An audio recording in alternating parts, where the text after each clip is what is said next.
lepak juga kan. Mana boleh buang perangai dan kebiasaan kita. Kurangkan. Bila kita nak duduk juga, duduk cerita yang baik-baik. Oleh itu cakap siap-siap, jangan ngumpat siapa-siapa. Ni kita bulan Ramadan ni, nak duduk, kejap lagi kita tetap juga minum kejap dengan kawan-kawan. Tapi jangan ngumpat siapa-siapa. Lama tak jumpa ni, ramai semua muka. Semua muka ramai tak jumpa ni. Boleh jumpa, tapi kita tak apalah. Kita tutup cerita lain, cerita yang baik-baik lah. Ni azam kita dalam bulan Ramadan. Jadi biarlah Ramadan tu hidup kita berubah. Berubah. Dan perubahan tu lebih baik dilihat secara drastik. Jangan semalu pula nak berubah bulan Ramadan. Balik rumah kita selalu sunyi daripada bacaan Quran. Jadi sekarang dah baca Quran. Anak-anak kita baca Quran. TV, fahamkan anak-anak siap-siap. TV, YouTube. Zaman sekarang kata selamat Ustaz, rumah saya tak ada TV. Betul lah, tapi YouTube ada. Sama juga YouTube dan juga yang lain. Kita kurangkanlah, kurangkan. Kalau dapat khatamkan lagi banyak lagi bagus. Kalau tak tahu nak baca apa pun, baca Quran. Itu yang paling utama. Betul, ibadah-ibadah yang besar dalam Ramadan kita kena hidupkan. Jadi qiyam kita tadi, kita solat 8 rakaat. 8 tu boleh lah solat. Tapi bukan bererti kita tak solat lagi. Balik rumah solat lagi. Perbanyakkan. Nabi SAW solat 8 rakaat sampai bengkak kaki. Kita 8 rakaat tak rasa apa lagi. Betul? Jadi dalam bab ini ana cenderung pada pandangan yang tidak menghadkan jumlah rakaat, dan itu pun lebih sesuai dengan keadaan kita sekarang yang solatnya nak cepat dan sebagainya. Jadi kita perbanyakkan ibadah kepada Allah Subhanahu wa taala. Puasa betul-betul, qiyam betul-betul, iaitu qiyam tarawih dan juga qiyamul lail. Doa. Asalilah kita doa betul-betul banyak. Selama ni kita kirimkan doa, orang nak pergi, tolong doakan pergi umrah kan. Ramai bawa balik umrah. Sekarang selain daripada kita kirim orang doakan, kita pun doa juga. Kadang-kadang orang yang mengirimkan doa, dia sendiri tak doa. Dia harapkan doa orang untuk dia. Sebab baguslah harapkan doa untuk dia. Tapi kadang-kadang dia sendiri malas untuk berdoa. Jadi doa. Dan amal ibadah yang lain. Anak rasa dan tak nak cerita panjang, kita masuk tajuk lah. Masuk kita punya buku. Buku surat 215. 215.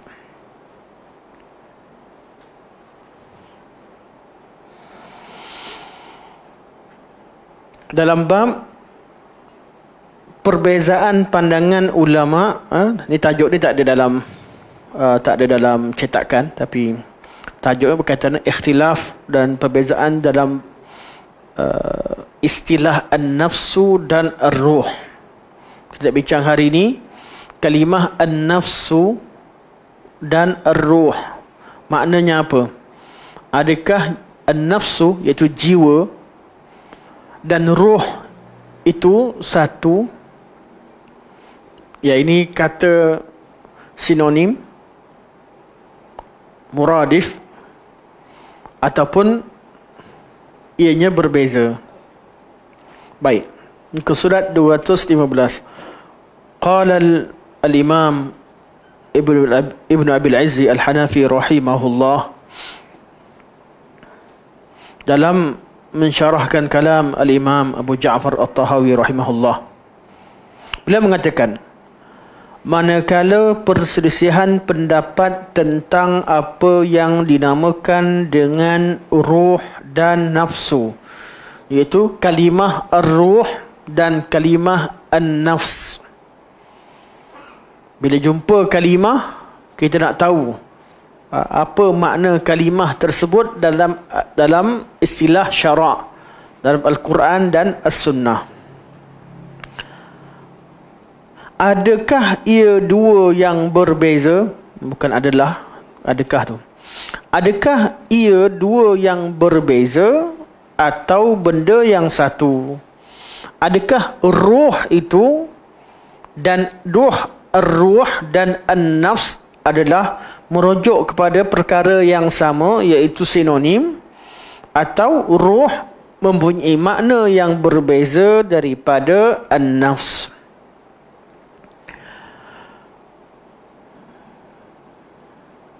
Penjelasannya, nafsu di kalimah an-nafs, lebih bagus jangan sebut nafsu macam ni, orang Melayu faham lain. Nafsu orang Melayu boleh faham kalau buat nafsu macam tu je nafsu lah kan. Sebenarnya kena buat kurungan ataupun buat istilah an-nafsu. Jadi mana kalimah an-nafsu, an-nafsu iaitu kalimah an-nafsu digunakan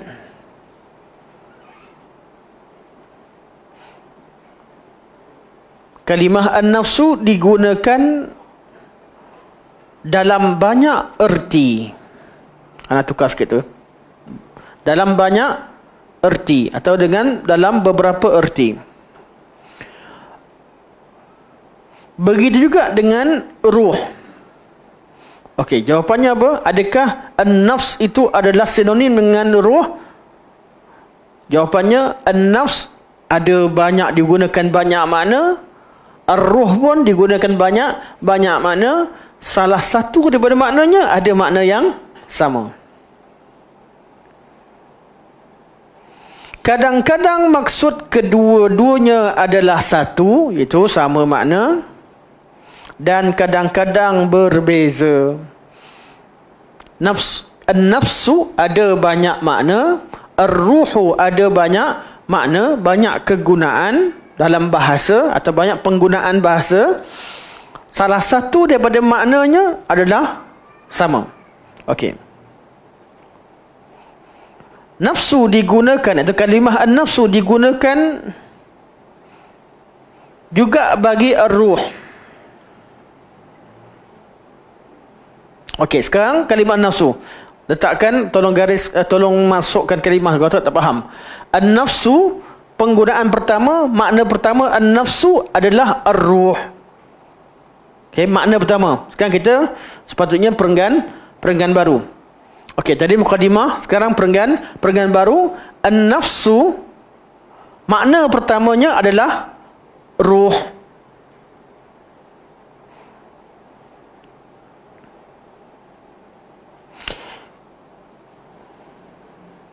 Kebiasaannya perkataan nafsu digunakan apabila ia berhubung dengan badan. Akan tetapi apabila ia disebut secara berasingan, maka kebiasaannya ia dinamakan dengan ruh. Okey. An-nafsu artinya ruh, jiwa. An-nafsu iaitu jiwa. Kalimah an-nafsu berarti ruh. Kebiasaannya hanya dinamakan sebagai an-nafs apabila bergabungnya antara jasad dan ruh. Kebiasaannya. Tapi kadang-kadang disebutkan ar-ruh dengan kalimah an-nafsu.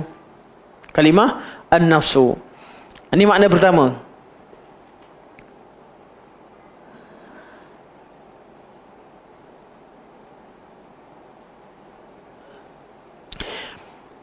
Bila badan dengan roh bergabung, kita panggil an-nafs. Itu jiwa.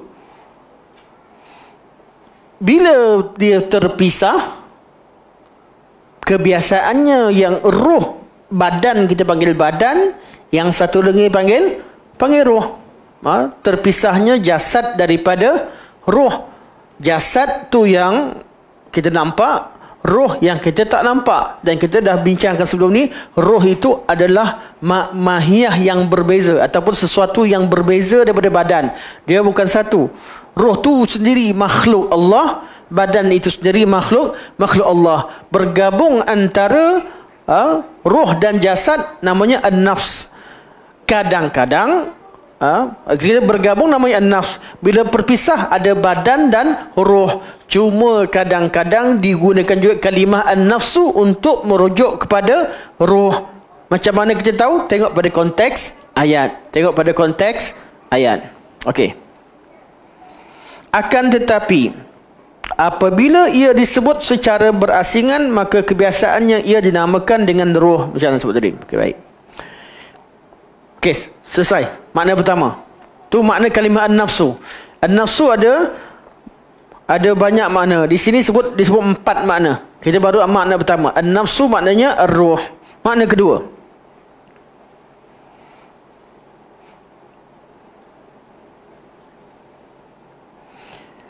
ia juga digunakan bagi menunjukkan darah. Ini istilah. Ataupun ia digunakan dengan makna darah. Kalimah an-nafsu dalam syarak kadang-kadang merujuk kepada makna darah. Dalam hadis menyebut, dalam hadis Nabi SAW, Nabi pernah sebut, ma la nafsa lahu sa'ilatun la yunjisul ma idza mata fi. Binatang-binatang yang darahnya tidak mengalir tidak menjadikan air itu najis apabila dia mati dalamnya. Tak ada darah.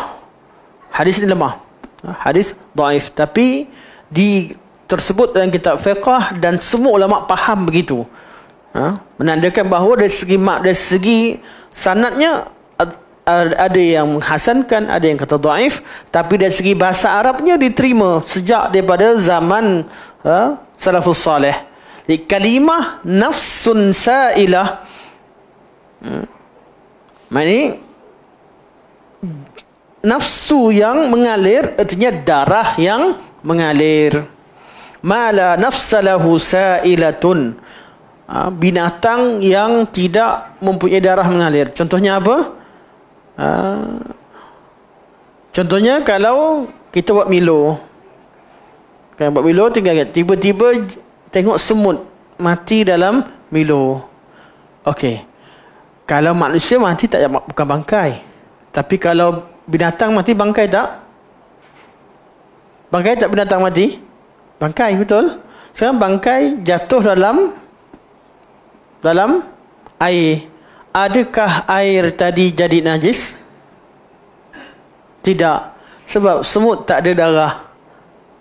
Pernah tengok darah semut? Dia kecil sangat. Dia istilah tak ada darah ni, binatang yang terlalu kecil. Dia terlalu kecil. Jadi kita darah dia pun tak ada. Semut ke, kalau lalat, cuma lalat sunnahnya Nabi suruh kalau ini benamkan baru kita keluarkan. Semua dalil bahawa binatang-binatang ni tidak ada darah. Yang penting kita tak bincangkan masalah fiqh, kita nak bincangkan bahasa. Nabi gunakan istilah nafsun sa'ilah, binatang yang yang mengalir darahnya. Manakala yang tidak ada darah, mala nafsa sa'ilah, atau mala nafsa lahu sa'ilah, binatang yang tidak ada darah mengalir. Jadi Nabi tak sebut damun sa'il, atau dima'un sa'ilah, tak disebutkan kalimah dam ataupun dima', disebutkan kalimah nafsun sa'ilah. Jadi makna kedua bagi kalimah an-nafsu dalam bahasa Arab adalah darah. Ini sisi penggunaan bahasa.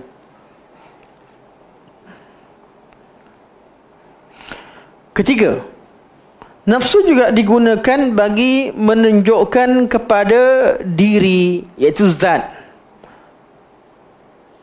Nafsu artinya diri. Fasallimu ala anfusikum. maka berilah salam pada diri kamu sendiri. Kita baca assalamu alaina wa ala ibadillahis salihin. Assalamu alaina, biasa assalamualaikum. Biasanya assalamu alaikum, semoga salam sejahtera ke atas kalian. Tapi dalam keadaan tertentu kita baca assalamu alaina wa ala ibadillahis salihin. Assalamu alaina, kita bagi salam pada diri kita, iaitu doakan kesejahteraan untuk diri kita. Jadi anfusikum fasallimu ala anfusikum. Anfus jamak dari kalimah nafsun. Berilah salam ke atas diri kalian sendiri. Nafsun yang berarti zat atau diri kita, atau berarti diri.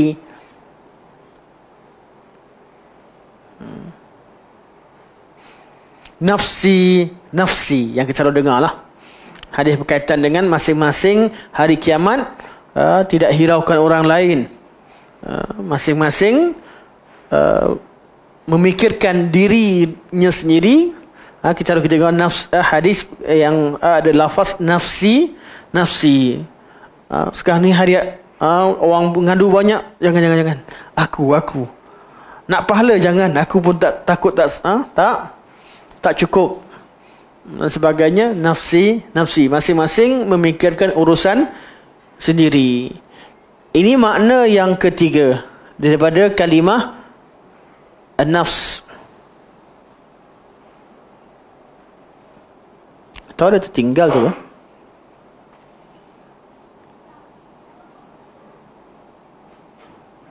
Ada ini tiga saja ke semua. Ada nak tertinggal, betul, nak tertinggal.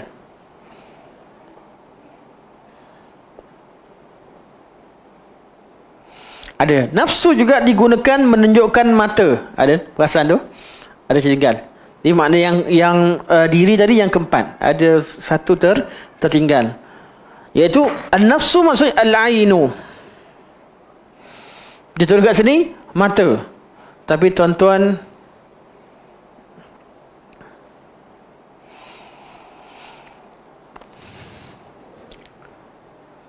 tukar mata tu pada ain. Nafsu berarti penyakit ain. Berarti penyakit ain. Seperti terjemahan kita kata mata.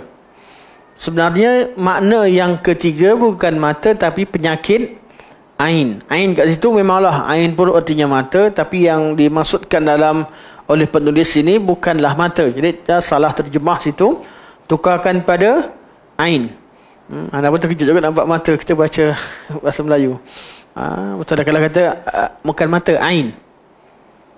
Ain artinya penyakit ain. Contohnya dalam bahasa Arab kata yuqal asabat fulanan nafsun. Si fulan ditimpa dengan penyakit nafsun, iaitu penyakit ain. Okey. Jadi kalimah nafsun ada berapa makna?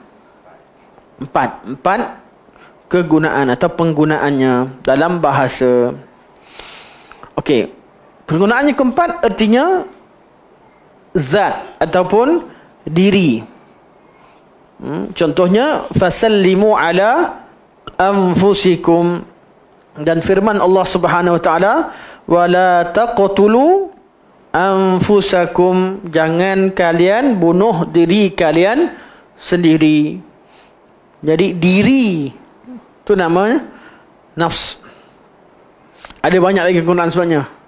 Nafsun bererti perkara yang sama dan sebagainya, tapi di sini sebutkan empat perkara cukup.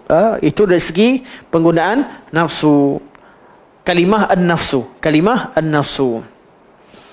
Okey, yang mana yang kita bincang dalam bab ni? Makna mana satu?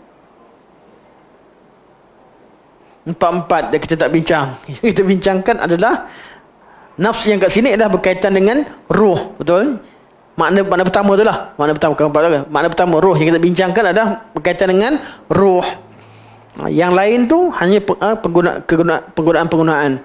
Sekarang ni kita cerita tentang malaikat maut kan? Cerita tentang malaikat yang cabut nyawa pada matan ini. Jadi makna yang satu tu, makna roh tu ada kaitan atau berkaitan dengan diri manusia.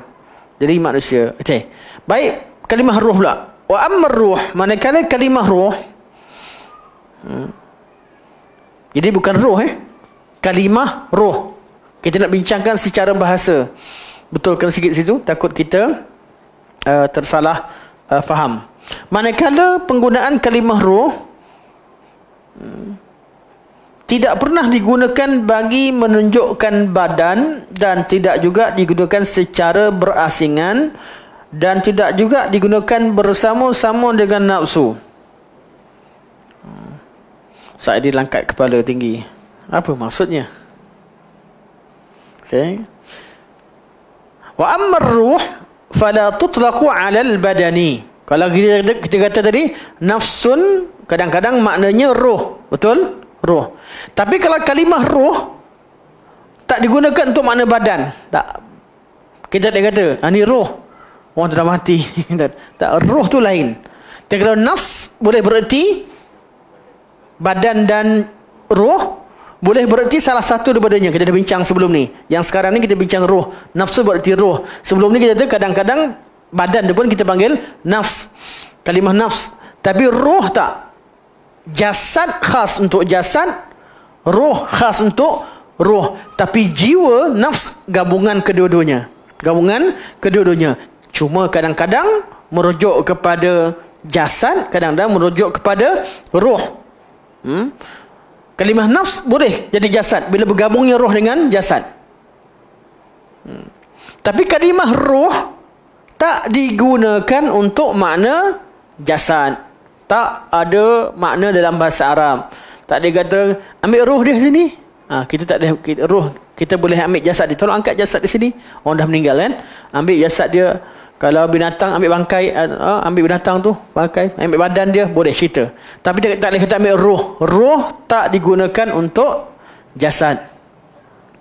Fala tutlaqu 'alal badan. Tidak digunakan untuk makna badan. La bimfiradihi wala ma'an nafsi. Tak digunakan sama ada sebut secara apabila secara terpisah, maksudnya yang dah meninggal. Bangkai kita tak panggil sebagai roh. Mana jasad tu lah. Jasad orang pun kita tak panggil roh. Masa terpisah. Dan masa hidup pun, masa bergabung, masa hidup pun kita tak panggil roh. Bawa roh kau sini. Bawa roh Akmal sini. Oh ya, orang kata Akmal roh. Tapi orang tak pakai. Bahasa Melayu tak pakai, bahasa Arab pun tak pakai. Bawa badan dia, angkat badan dia sini. Bolehlah. Boleh. Tapi roh tak digunakan untuk badan. Sama ada secara terpisah atau secara berasingan, memang roh tak pernah dipakai untuk makna badan. Tapi an-nafsu ya. Kalimah an-nafsu digunakan untuk badan, kadang untuk badan ketika roh masih hidup, dan bila terpisah biasanya digunakan untuk roh. Tengok pada keadaan. Okey. Itu beza dari segi makna roh dan penggunaan kalimah roh dan juga kalimah an-nafs. Yang kedua, jadi kedua, roh ni baru bagi mukadimah. Untuk makna badan tak ada. Tidak ada. Tapi apa makna roh? Maknanya wa tutlaqur ruhu 'alal Quran. Kegunaan kalimah roh selain daripada roh yang kita kenal, sekarang diberikan makna-makna yang lain. Roh kadang-kadang maksudnya adalah Al-Quran. Firman Allah Subhanahu wa taala, wa kadzalika auhayna ilaika ruham min amrina. Dan begitulah kami telah wahyukan kepada kalian ruh yang datang melalui kami. Apa dia? Al-Quran. Kami wahyukan Al-Quran yang datang dari kami. Ruhan min amrina. Ruh kat situ bukan bererti ruh, tetapi Al-Quranul Karim. Jadi Quran, ruh.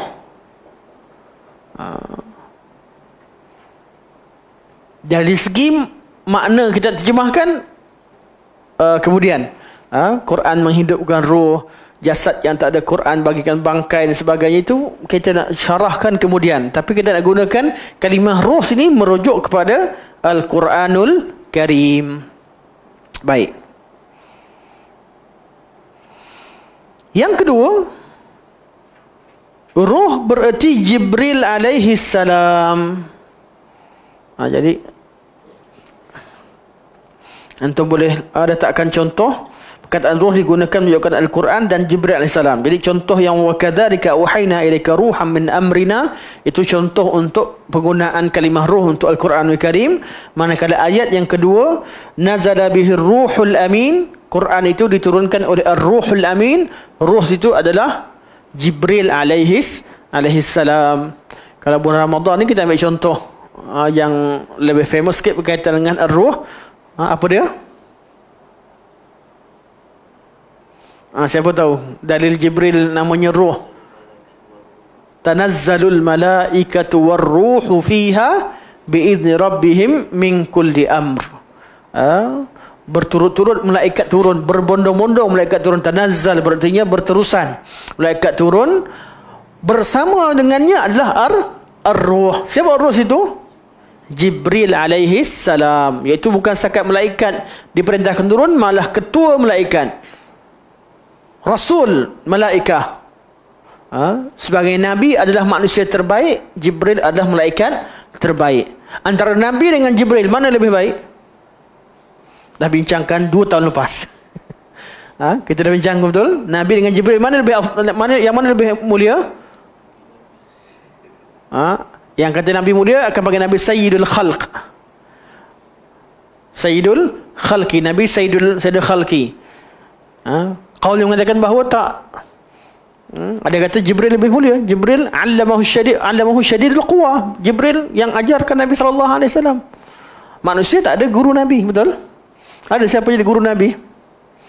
Itu hikmah Allah jadikan Nabi ummi. Ummi ni sifat mulia untuk Rasul.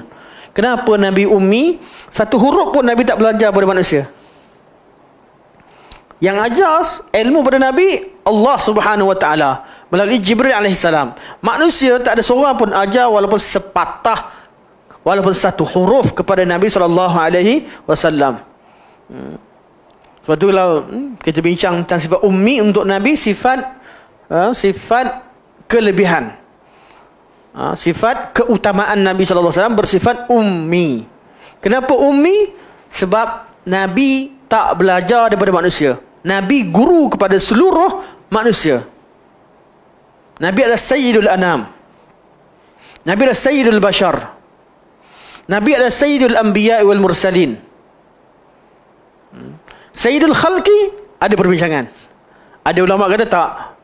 Jibril, sebagai ulama kata Jibril lebih afdal daripada Nabi sallallahu alaihi wasallam. Kenapa? Sebab Allah sifatkan Jibril sebagai guru kepada Nabi sallallahu alaihi wasallam, dan yang mengajarkan itu lebih mulia daripada yang belajar. Namun rajih, yang rajihnya kita dah bincangkan sebelum ni, rajih yang kita tarjihkan dalam kelas, Nabi SAW lebih afdal dengan banyak dalil. Kita dah bincang dalam kitab dalam kitab syarah At-Tahawiyah. Walaupun penulis mengatakan bahawa tidak mampu kita tarjihkan mana satu, adakah Nabi lebih afdal ataupun Jibril lebih afdal. Dan inilah pandangan Ibn Taymiyah, Syekhul Islam Ibn Taymiyah rahimahullah. Maka bahawa kita tak boleh nak confirmkan siapa lebih afdal, kita tawakuf. Yang penting Nabi Muhammad adalah manusia terbaik, Jibril adalah malaikat terbaik. Di pada malam Lailatul Qadar bukan setakat bukan malaikat-malaikat yang biasa turun, kerana tiap malam malaikat turun, betul? Tapi turun ketika itu adalah Jibril alaihi salam, iaitu tanazzalul malaikatu warruhu fiha biizni rabbihim, iaitu biamri rabbihim, dengan perintah Allah Subhanahu wa taala. Min kulli amr salamun hiya hatta matla'il fajr, sejahteralah malam tu sehingga terbit waktu fajar. Sampai waktu ni seronok bantai ahli kalam. Ahli kalam dia kalau cerita Allah turun, apa dia kata? Mustahil Allah turun ke langit dunia, sebab dia akan melazimkan Allah itu sentiasa turun. Sebab apa? Sebab malam 1/3 malam di Jepun akan berakhir, kemudian berpindah ke tempat lain, betul? Pindah sampai Malaysia, bersambung-sambung-sambung, kan bumi ni bulat, berpusing terus. Jadi melazimkan Allah SWT itu sentiasa turun. Allah beritahu, tak nak percaya. Dia nak pakaikan logik. Kami dah belajar dah, bumi ni bulat dan siang malam sentiasa berlaku. Macam tu lepas tak percaya ada siang, tak percaya ada malam, senang.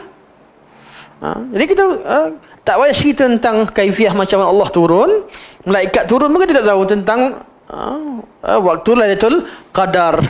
Salamun hiya hatta matla'il fajri, sejahteralah malam tersebut sehingga terbit waktu fajar. Okey, Lailatul Qadar habis bila?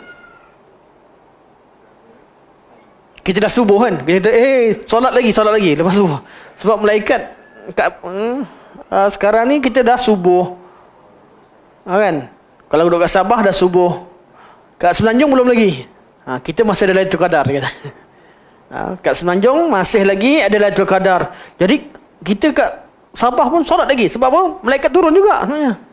Dia malaikat akan berturun, akan terus-menerus turun, berpusing-pusing sepanjang malam lah. Sepanjang hari. Tak ada siang, tak ada malam. Pening kepala kalau cakap macam tu.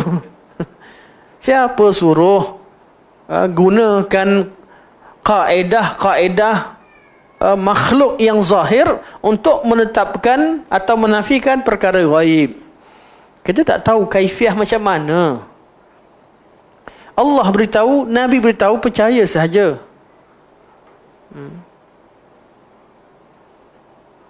Tidak semua benda kita boleh takrifkan.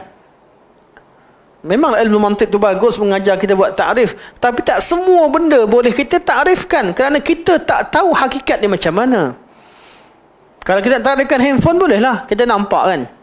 Ada orang kata handphone alat komunikasi, betul tak? Betul lah. Kita handphone adalah alat yang dipegang oleh handphone. Handphone tu apa? Alat yang dipegang oleh ustaz kat depan kuliah tadi, masa kat kuliah, betul tak? Betul juga, dia bagi contoh terus kan. Bagi contoh. Nak takrifkan macam mana takrif lah. Kita nampak. Bila nampak tu kita boleh takrif, kita boleh tahu. Tapi kalau benda kita tak nampak, susah. Ahli kalam kata semua makhluk tu jisim. Jadi malaikat apa dia? Jismun nuraniyun. Syekh pun ada terlibat juga. Syekh terima sikit. Masa tu Syekh ingatkan boleh terima. Tapi kita kata zaman sekarang kita tak takrifan. Kita tawakuf je lebih baik. Sebab tu kita belajar roh ni, kita kata banyak benda yang kita kena kata tawakuf tu lebih baik. Tak tahu macam mana. Ada yang kata mesti itu jauhar, itulah jisim. Sebab tu bagi ahli kalam semua makhluk adalah jisim. Jadi kalau tak jisim, tak ada makhluk. Betul ke? Tak jisim tak makhluk. Kalau bukan dia makhluk mesti objek. Kalau tak bukan berobjek, bukan benda, dia bukan makhluk. Jadi sebab itulah mereka masalah nak takrifkan maut. Maut ni makhluk ke tak makhluk?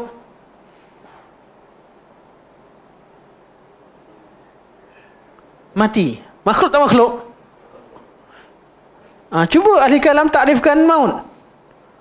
Dia tak takrifkan keadaan. Dia mesti kata keadaan gitu. Tak? Maut ni makhluk. Huwaladzi khalaqal mauta wal hayata liyabluwakum ayyukum ahsanu amala. Dia dah menciptakan maut dan hidup. Sekarang maut tu makhluk. Hayat tu makhluk. Keadaan pun makhluk. Tak kira lah amrun i'tibari ke, amrun wujudi ke, makhluk. Lepas tu anak memang tak lepas belajar makalah memang tak ngam dari dulu lagi lah. Sebab kalau kita nak terikat dengan kaedah tersebut, banyak kita rasa ayat Quran bermasalah. Bukan setakat masalah akidah, semua masalah. Kalau kita faham betul-betul terikat dengan kaedah yang mereka letakkan, banyak benda yang kita tak boleh nak tafsirkan Quran mengikut yang salaf tafsirkan. Yang famous tu semua cerita yang jadi isu besar aja. Sebab tu anak sengaja kat Facebook, bila ada kalam cuba nak serang-serang Salafi, kita serang dia balik. Ada lebih 40 masalah lagi dalam simpanan. Takkan nak serang serentak kan, tunggu lagi. Anak catatkan 27, tambah lagi baru dia 27. Tengok lagi, kita nak saja forok-forok kalam ni, kepincangan yang begitu banyak. Satu yang baru dia cakap sifat kalam, mereka nak elakkan kalamullah ni bukan kalam yang Allah tu bercakap, tapi Allah tak ada suara, tak bercakap tapi tidak bersuara, tidak berlafaz, tidak begini begitu. Sampaikan kata Nabi Musa alaihissalam masa bercakap dengan Allah Subhanahu Wa Taala, yang dia dengar tu suara yang dicipta, cipta kat pokok ke, cipta kat udara ke mana, bincang lagi, bergaduh panjang langsung sekali. Sebab tak boleh kalau Allah tu bercakap dengan suara sama dengan makhluk. Jadi macam mana Allah cakap dalam hati? Kalamun nafs, dia cakap makhluk juga. Makhluk bercakap dalam hati. Bukan makhluk bercakap kat luar je. Makhluk bercakap kalau cakap dalam hati, makhluk tak? Makhluk juga. Nak lari ke mana? Ilmu kalam je, ilmu kalam dari falsafah je duk kata makhluk tu ada suara makhluk, tapi dia tidak. Zaman sekarang orang tahu dah. Nak lari ke mana? Sifat makhluk juga. Nak tak nak, kita kena isbatkan Allah Subhanahu Wa Taala memiliki segala sifat kesempurnaannya seperti mana ini isbatkan. Kaifiahnya wallahu alam. Istawa artinya apa? Istawa, Allah istiwa. Tak ada Allah beristiwa. Tak boleh, artinya kuasa. Allah maksud kuasa makhluk pun dia kuasa juga. Cuma kuasa makhluk tak sama kuasa Allah. Siapa kata makhluk tak ada kuasa? Nak lari ke mana? Tak boleh. Ilmu kalam ni hanya elak daripada jauhar dan arad. Itu je. Dia bukan elak pada sifat makhluk, hanya elakkan daripada jauhar dan arad. So ilmu kalam kata semua makhluk tu ada jauhar, adalah jauhar, dan pada jauhar tu ada arad. Itu saja dia nak elak. Bukan nak elak daripada sifat makhluk sebenar. Sebab tu dia boleh elak daripada kalam lafzi kepada kalam nafsi, dia boleh terima. Tapi kita yang mengatakan bahawa kita yang lebih kritikal, nak kritik balik pada kaedah jauhar dan arad, kita kata tak semestinya yang jauhar dan arad ini sahaja adalah makhluk. Kalam lafzi pun sifat makhluk, kalam nafsi juga sifat makhluk. Lepas tu lawan sifat nafsi apa? Lawan sifat kalam apa dia? 40 kita belajar, kita kena belajar apa? Tauhid 50 kan? Tauhid 50. 40 yang wajib, 20 yang wajib, 20 mustahil, dan 1 harus. Jadi 41. Untuk kalimah yang pertama la ilaha illallah. Kalimah kedua Muhammadur Rasulullah. 4 yang wajib bagi Nabi, 4 yang mustahil, dan 1 yang harus. 9 campur dengan 41, 50. Itu kita suruh hafal. Anak tak ada masalah pun cara nak susun, tapi kita nak cerita hakikat bila disyarahkan. Lawan pada sifat kalam apa dia? Al-kalam lawan dia al-bukmu, bisu. Anak dari dulu untuk fikir bisu. Kata kalam nafsi. Kalam nafsi, kalau kalam maknanya kalam nafsi, bercakap dalam hati, lawannya bisu. Anda tak termasuk akal. Yang kalam lafzi dah lawannya bisu. Bisu tak boleh cakap. Tapi kalau cakap dalam hati, orang bisu pun cakap. Lama anak simpan. Anak jarang serang Asy'ariyah, minta maaf.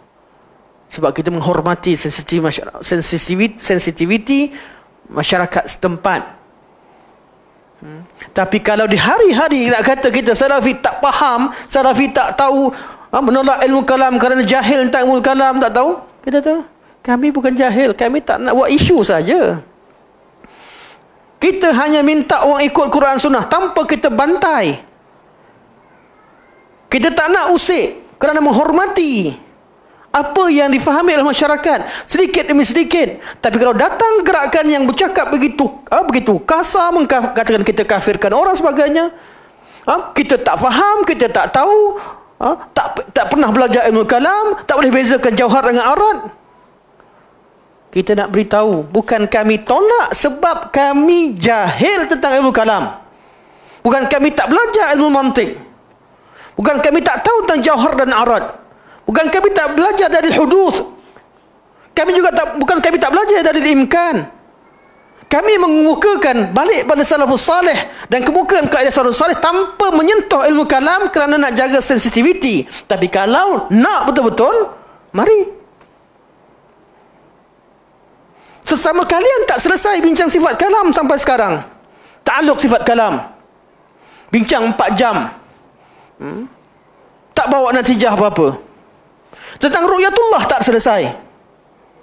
Bincang 8 jam. Tak ada keputusan. Takkan ini kita kata benda yaqini, qat'i yang kita ajarkan pada masyarakat. Suruh kita belajar kaedah tersebut supaya kita jadi yakin dengan yakin dengan kalamullah. Inilah yaqini. Tengok bincang 8 jam tak selesai, yakini apa? Bincang ilmu kalam menjadikan kita ragu dengan apa yang Allah beritahu, bukan menjadikan kita yakin. Jadi kita minta rujuk balik, kembali kepada kaedah asal. Ulama Asy'ariyah ramai, walaupun mereka dilabelkan sebagai Asy'ariyah, tapi mereka mengajarkan Al-Quran dan Sunnah dengan cara yang benar. Lepas itu kita terima. Ramai ulama Asy'ariyah kita, walaupun mereka dilabelkan Asy'ariyah, tapi cara mereka ajar sebenarnya adalah ikut fitrah. Dan kita tak ada masalah dengan ulama-ulama. Kita ada masalah pada ilmu kalam itu sendiri. Kita tidak mengkafirkan tokoh-tokoh yang hebat. Kita tahu bahawa tatkala mereka membincangkan, waktu mereka bincangkan kalam, mereka letak sebab al-bukmu. Betul lah, kalam lawannya adalah bisu. Walaupun kita tak terima kalimah al-bukmu ni kerana tak disebutkan pada Allah SWT, tapi segi makna kita tahu. Mereka bincang secara fitrah asalnya. Tapi jangan terlalu sangat terikat dengan kaedah kalam sehingga menafikan sifat-sifat Allah Subhanahu wa taala. Kita tajuk ni baru segar. Baru suara tinggi.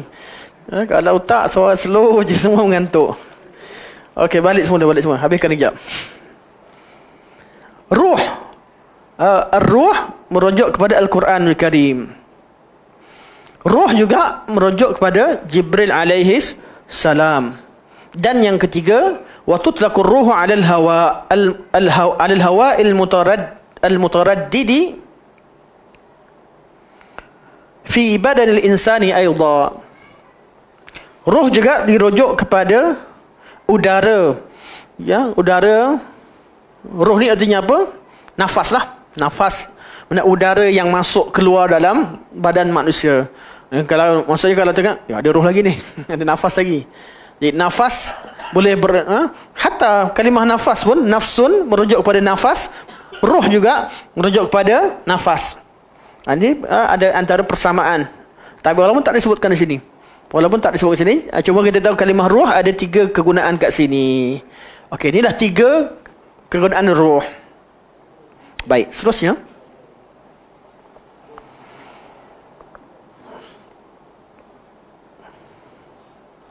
Okey, tengok dulu muka surat 216. Manakala kuasa. Manakala kuasa. Itu salah terjemah. Jadi sampai manakala tu antum tuliskan perenggan baru. Dia sampai pada roh juga digunakan bagi menunjukkan udara yang ada dalam badan manusia. Okey, terjemahan tak bersalah lah. Sampai situ. Stop. Full stop. Kemudian masuk perenggan baru.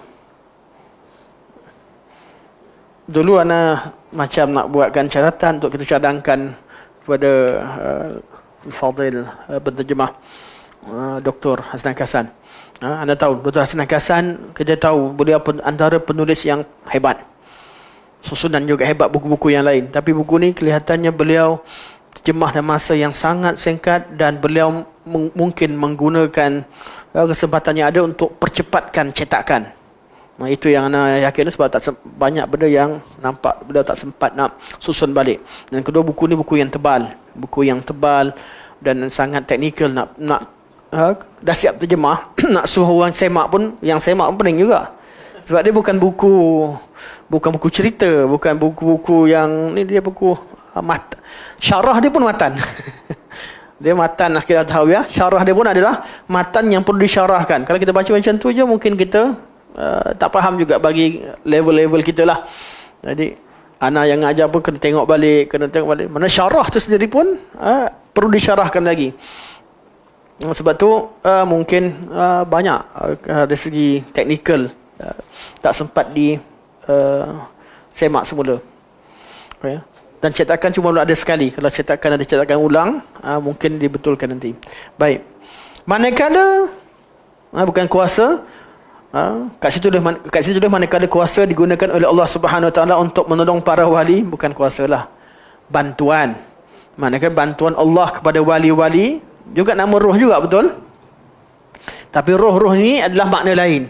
Dia bukan kegunaan kalimah roh itu sendiri. Selain daripada tiga ni, contoh Allah Subhanahu Wa Taala, Allah sebut dalam ayatnya, Allah kata ulaika kataba fi qulubihimul iman wa ayyadahum bi ruhim min.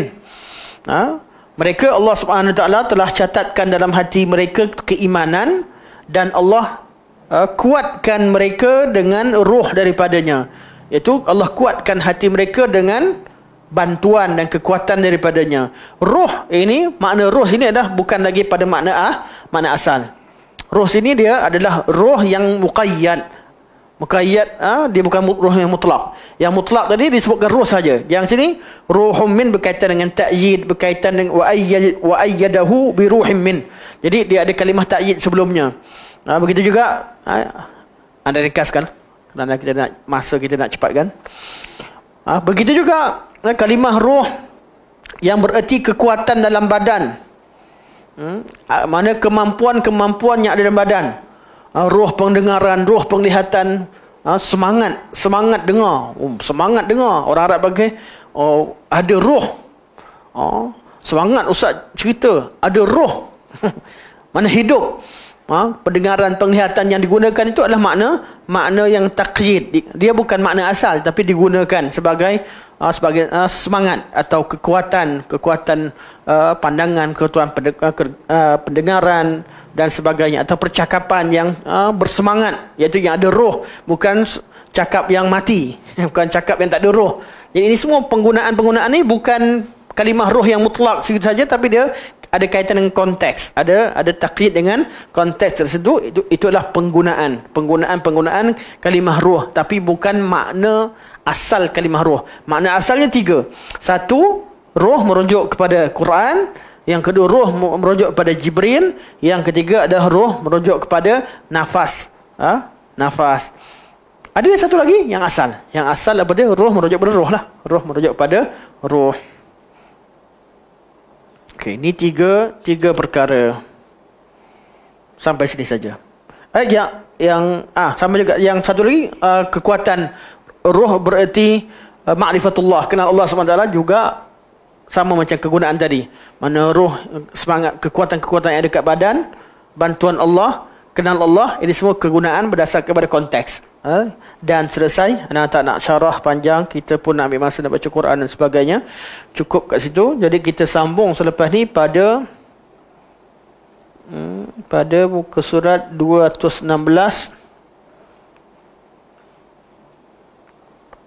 pada perenggan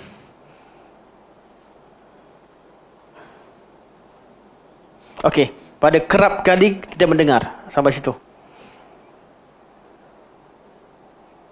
Pada nafsul lawamah akan datang, kita akan bincang tentang nafsul amarah, nafsul lawamah dan nafsul mutmainnah. Yang ini akan kita bincang pada masa akan datang. Kita terus lompat je. Bukan lompat, kita dah bagi anda dah ringkaskan, tak baca satu sepatah-sepatah. Sebenarnya sama je kalau baca sekalipun. Baik, sampai situ insya-Allah. Dan minggu depan dan seterusnya bulan Ramadan, anda tak dapat lah. Ni last lah dalam Ramadan. Awal dan akhir. Dalam Ramadan. Nanti anak tak sempat beritahu IT tadi, insya-Allah. Pada hari Sabtu dia nak pergi umrah, insya-Allah. Nanti umrah mungkin biasalah kalau bulan Ramadan ni biasanya agak jarang ada di Malaysia biasa ni. Jadi tahun ni pun insya-Allah hari Sabtu ni akan ke Mekah. Mungkin Syawal baru balik. Atau akhir Ramadan lah. Kalau nak raya, rindu nak raya, balik lah. Kalau tak, insyaAllah. Baik-baik insyaAllah. Ya? Ikutkan tiket lajak. Kecuali dicepatkan. Tak tiket. Itu jangan cakap kuat. Okay, insyaAllah. Baik, ada soalan apa-apa sebelum kita tutup? InsyaAllah.